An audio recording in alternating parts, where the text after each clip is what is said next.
Hello dear students, कैसे हो आप सब। आई होप आप सब अच्छे होंगे। आज की इस वीडियो में हम क्लास 10th का वर्कशीट नंबर 63 करेंगे। ये हमारी इंग्लिश की वर्कशीट है 11 जनवरी 2022 की। चलिए स्टार्ट करते हैं। तो पहला क्वेश्चन है, create a time line for the event that happened in Siddhartha's life and how did he become Gautam Buddha. तो आपको बेसिकली एक टाइम लाइन सा बनाना है, ठीक है। जैसे कि वो जैसे सिद्धार्थ गौतम जी कब पैदा हुए, कब उन्होंने अपना घर छोड़ा, कब उनको क्या कहते हैं जो है इनलाइटमेंट मतलब नॉलेज मिला, कब उन्हें मतलब होता है ना मुझे ज्ञान प्राप्त करना है, तो कब उनको ज्ञान की प्राप्ति हुई, कब उनका देहांत हुआ। इस तरीके से एक टाइमलाइन बनाना है हमें, ठीक है। देखो, बुद्धा जी की जो जीवनी है या जो उनका जो पूरा का पूरा लाइफ टाइमलाइन है, उनके टाइम पे तो बहुत सारे किस्से हैं, तो हम इसको छोटे में रखेंगे। 4 से 5 कुछ ऐसे टाइमलाइंस हम यहाँ पे देंगे, ठीक है। तो चलिए स्टार्ट करते हैं। तो पहले क्वेश्चन का आंसर हम देखते हैं यहाँ पर। तो जैसा कि बच्चों यहाँ पे आंसर फर्स्ट अब आपको दिख रहा होगा, तो मैंने बहुत ही सिंपल सा रखा है, ज़्यादा यहाँ पे एकदम स्टाइलिश नहीं बनाया है, बहुत सिंपल सा रखा है कि सिद्धार्थ जी कब बॉर्न हुए थे। तो 600 BC में बॉर्न हुए थे। वैसे आप इसमें एक और चीज़ ऐड ऑन कर सकते हो कि 12 साल की एज में क्या कहते हैं वो क्या कहते हैं गुरुकुल गए थे, और फिर 4 साल बाद वो शादी के लिए वापस से आए। बट मैंने वो चीज़ नहीं डाली, मैंने फिर सीधा उन्होंने जो उनका गौतम बुद्ध बनने का जो पूरा का पूरा टाइमलाइन है वो मैंने रखा है यहाँ पर। कि दूसरा फिर क्या हुआ कि जब वो 29 ईयर ओल्ड हो गए थे, तब उन्होंने अपना राजपाट ये सारी चीज़ें त्याग दी थी, ठीक है। और फिर 35 साल की उम्र में उनको क्या कहते हैं ज्ञान मिला, एनलाइटमेंट मिली, ठीक है। उन्होंने ज्ञान प्राप्त किया। और कब उनका देहांत हो गया था, ही डाइड इन 300 BC। तो मैंने बहुत ही सिंपल सा शॉर्ट में रखा है, ठीक है। तो आंसर फर्स्ट हमारा इस तरीके से हम लिख सकते हैं, ठीक है बच्चों। आई होप आपको ये क्लियर हो गया होगा। अब चलिए क्वेश्चन सेकंड देख लेते हैं। क्वेश्चन सेकंड है कि now you have created a time line for Gautam Buddha. अब आपने एक टाइमलाइन तो क्रिएट कर लिया गौतम बुद्धा के लाइफ के बारे में।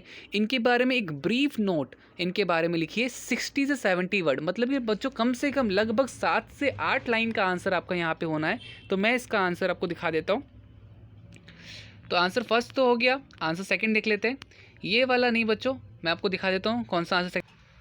तो बच्चों आंसर सेकंड आपके स्क्रीन पे आपको दिख रहा होगा कि ये पूरा का पूरा सेकंड है, उनके बारे में ब्रीफ है। तो गौतम बुद्धा जी की कब जन्म हुआ था, तो 563 BC से 483 उनका जो ये पूरा का पूरा पीरियड है। Begin life as a prince named Siddhartha Gautam. तो उनका नाम जो था, एक राजा के घराने में उन्होंने जन्म लिया था और उनका नाम सिद्धार्थ गौतम था। इन नॉर्थन इंडिया, आज के टाइम पे वो जगह नेपाल है, वरना पहले वो भी इंडिया में आता था, ठीक है। At 12 he was sent away for schooling. मैंने आपको पहले ही बताया था कि जैसा मैंने यहाँ पे फर्स्ट में बताया है, जैसे मैंने टाइमलाइन बनाया है, आप चाहो तो इसको और ज़्यादा इंटरेस्टिंग बना सकते हो। आप 2-3 चीज़ें और ऐड ऑन कर सकते हो कि उनका ये बॉर्न कब हुए थे 600 BC में।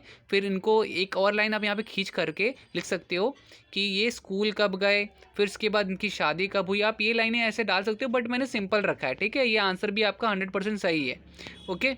तो फिलहाल के लिए जैसे कि मैंने कहा कि लिखा हुआ यहाँ पे at 12 he was sent away for schooling. तो ये इतना भी ज़्यादा इंपॉर्टेंट चीज़ नहीं था, इसलिए मैंने इसको फर्स्ट आंसर में नहीं डाला था, ठीक है। In the Hindus carried scripture and 4 year later, 4 साल बाद इन्होंने शादी की। तो ये दो चीज़ें जो थी उनको गौतम बुद्धा बनने में कहीं पे काम नहीं आई, इसलिए मैंने इन दो चीज़ों को क्या कहते हैं नहीं लिखा था। They had a son, lived for 10 year and be feted royalty, royalty के साथ उन्होंने रहा। फिर at about the age of 25 the prince therefore shielded from the suffering of the world while out hunting chance upon a sick man, then a aged man, the funeral profession, and finally a monk begging for arms. तो basically क्या हुआ कि जब वो बाहर गए और उन्होंने देखा कि भाई बाहर की दुनिया तो बिल्कुल ही अलग है, यहाँ पे दुख है, भूख है, प्यास है, लोग लड़ रहे हैं एक दूसरे से खाने पीने के लिए। इन्होंने जब ये सारी चीज़ें देखी तो उनका दिमाग खनका और उन्होंने बोला कि भाई ये मैं जो जी रहा था अभी तक वो एक नकली दुनिया थी, असली दुनिया तो ये है। और फिर वो ज्ञान की खोज में चले गए। तो ये उनके ब्रीफ में हमने सेकंड का उनका समरी आप समझ लो कि कि पूरी उनकी समरी हमने लिखी है यहाँ पर, ठीक है।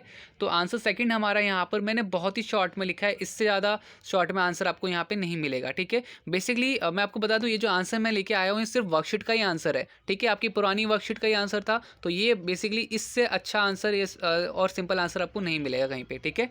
तो चलिए नेक्स्ट और आपका थर्ड क्वेश्चन देख लेते हैं अब। तो जैसा कि बच्चों थर्ड क्वेश्चन आपकी स्क्रीन पे आपको दिख रहा होगा, right about the reason behind Kisa Gotami's grief and how Buddha guided her to come through it. तो जो कीशा गोतामी थी उनका बच्चा जो था बीमार हो गया था, बीमार होने के बाद वो मर गया था। तो फिर वो बुद्धा के पास आई थी कि प्लीज़ मेरे बच्चे को वापस से ले आइए। तो बुद्धा ने किस तरह से उनको गाइड किया, किस तरह से उनके उस दुख से उनको बाहर निकाला, तो इस क्वेश्चन का भी हम आंसर करते हैं यहाँ पर। तो बेसिकली यहाँ पर क्या हुआ, तो Kisa Gotami had lost her only son and in grief she carried her dead son to all her neighbour to get him cured and restored back to life.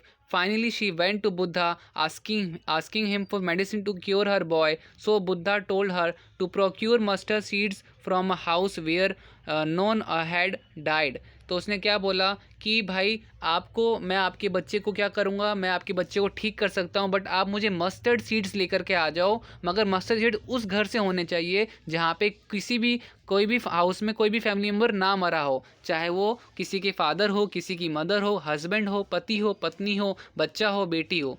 तो जब कीसा गोतामी जा रही थी सबसे मस्टर्ड सीड्स मांगने के लिए, तो उसे एक भी ऐसा घर नहीं मिला जिसके घर में कोई एक व्यक्ति, कोई एक फैमिली मेम्बर मरा ना हो, ठीक है। तो तब जाके उनकी आंखें खुली कि भाई ये तो सत्य है कि जब अगर हम इस दुनिया में आए हैं तो कभी ना कभी किसी को जाना ही है, हम उसे वापस नहीं ला सकते। और ये हर घर की कहानी है, सिर्फ एक ये चीज़ कीसा गोतामी के साथ नहीं हुआ, ये सबके साथ हुआ। तो ये चीज़ महात्मा जो बुद्ध जी थे उन्होंने क्या कहते हैं यहाँ पर उनको समझाई कुछ इस तरीके से। तो आई होप गाइज ये तीनों आंसर्स जो मैंने बताए आपको ये आपके लिए ईजी रहे होंगे। मैंने आपको एक आइडिया यहाँ पर दे दिया था कि अगर फर्स्ट क्वेश्चन में अगर आपको मैडम या टीचर बोलती है 2-3 चीज़ें और डालो, तो मैंने आपको बता दिया कि आप 2 लाइनें ऐसे और खींच के लिख सकते हो कि वो क्या कहते हैं उनका स्कूल कब हुआ था, उनकी शादी कब हुई थी। ये 2 लाइनें और आप लिख दोगे तो मेरे हिसाब से वो मोर देन सफिशिएंट होगा। तो बेसिकली देखो यहाँ पे पूरे के पूरे हमारी वर्कशीट कंप्लीट हो जाती है। सो अगर वीडियो अच्छी लगी हो तो वीडियो को लाइक कीजिए, चैनल को सब्सक्राइब कर दीजिए, ठीक है। आपका सपोर्ट मुझे ऐसे ही मोटिवेट करता रहेगा ऐसी वीडियोज़ और बनाने के लिए। मिलते हैं अगली वीडियो में, तब तक के लिए bye bye and take care.